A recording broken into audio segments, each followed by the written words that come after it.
So many of us choose our path out of fear disguised as practicality. What we really want seems impossibly out of reach and ridiculous to expect, so we never dare to ask the universe for it. I'm saying I'm the proof that you can ask the universe for it. Please.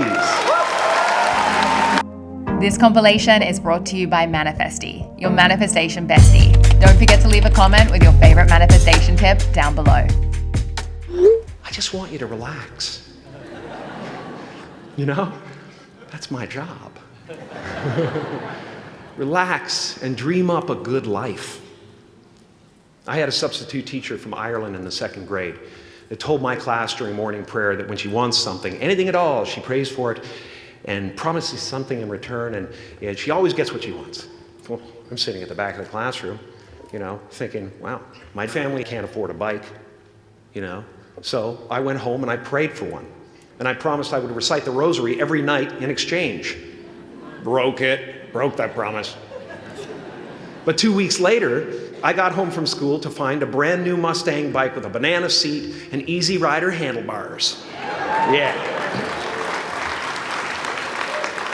From fool to cool. My family informed me that I had won the bike in a raffle that a friend of mine had entered my name in without my knowledge whatsoever. So that type of thing has been happening to me ever since.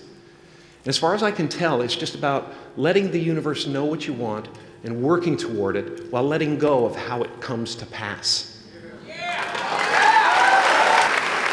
Your job is not to figure out how it's going to happen for you, but to open the door in your head. And when the door opens in real life, just walk through it.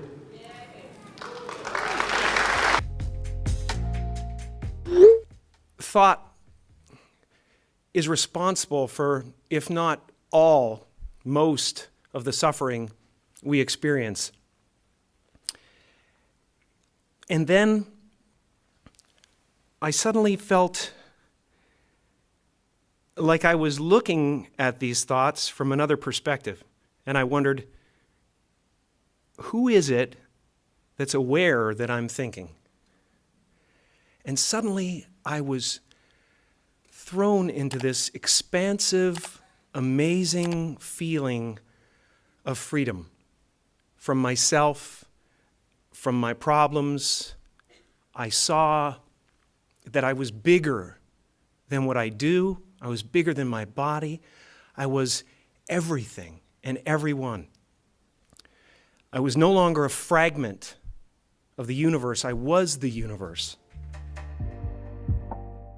Every trauma, and I could, you know, build a ladder to the stars with the things that have happened or the things that I've had to endure, but they've all turned into something really creative. You know, great. The worst injury I've ever had, I went to the art studio and I made a painting, you know, and I sat there and I went, I wish people could be here to see what that process is, what happens to an artist when they get hurt. You know, they don't try to lash out most of the time. They try to turn it into a bouquet of flowers. That's what I want to do. I want to turn it into something that... Now, fear is going to be a player in your life, but you get to decide how much. You can spend your whole life imagining ghosts, worrying about the pathway to the future, but all there will ever be is what's happening here, and the decisions we make in this moment, which are based in either love or fear. So many of us choose our path out of fear disguised as practicality.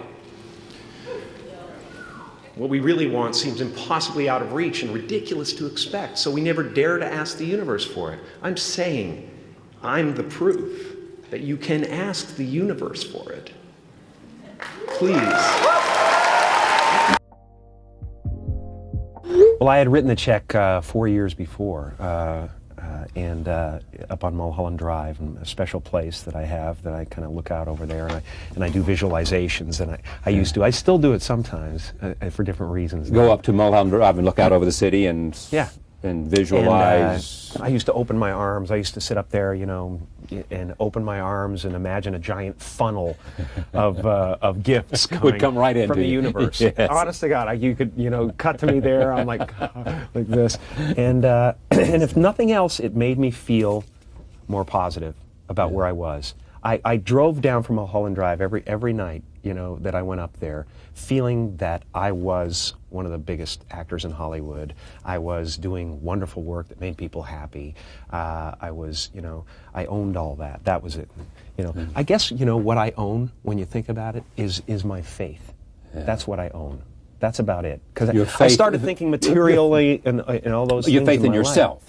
Or your Absolutely. faith in some... Faith in the universe, faith in myself. Yeah. That is in the end what you own. That's the it. Sense of... That's all I have. That's exactly right. You can strip all the stuff away, and right. And if you have that sense of... That's huge. It's as big as it gets. That's what they... huge. You know, for the most part... I've seen mountains move in my life, so I've had just endless gifts, and they've all been things that I have at some point sat and made myself believe were possible. And, I would visualize things coming to me that I wanted or whatever. This was in like 1987, 85? Yeah. And I had nothing at that time, so it was like, but it just made me feel better. It made me, at that time, all it really was for me was kind of making me feel better. I would drive home and think, well, I do have these things, and they're out there. I just don't have a hold of them yet, but they're out there. Okay, so you would get this from what, self-help books or whatever? Yeah, self-help section. Self-help section. They've renamed it the Jim Carrey wing. I do believe in manifestation, power of that kind of stuff, but I don't believe that any of it matters. You know, this mattering is to me a human construct, born out of a need, the same need as you have to have, you know, deities and things like that. I mean, I believe in an energy of God, an energy of, you know, everything is divine. You know, there's just not, there's no thing that isn't divine. Everything is divine, and I'm that. I'm not the body. I'm you guys, and I'm this thing, and I'm this thing, and I'm the cameras, and it doesn't matter to me what's happening on them. Sometimes I still have the groove cut in me that, you know, wants my hair to look nice. Right. It's an ancient thing. Yeah. You know, there's still ego there, but I don't.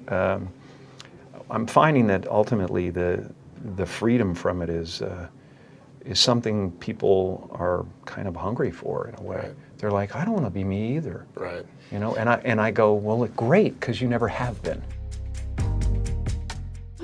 And that peace that we're after lies somewhere beyond personality, beyond the perception of others, beyond invention and disguise, even beyond effort itself. You can join the game, fight the wars, play with form all you want, but to find real peace, you have to let the armor go. Your need for acceptance can make you invisible in this world. Don't let anything stand in the way of the light that shines through this form. Risk being seen in all of your glory.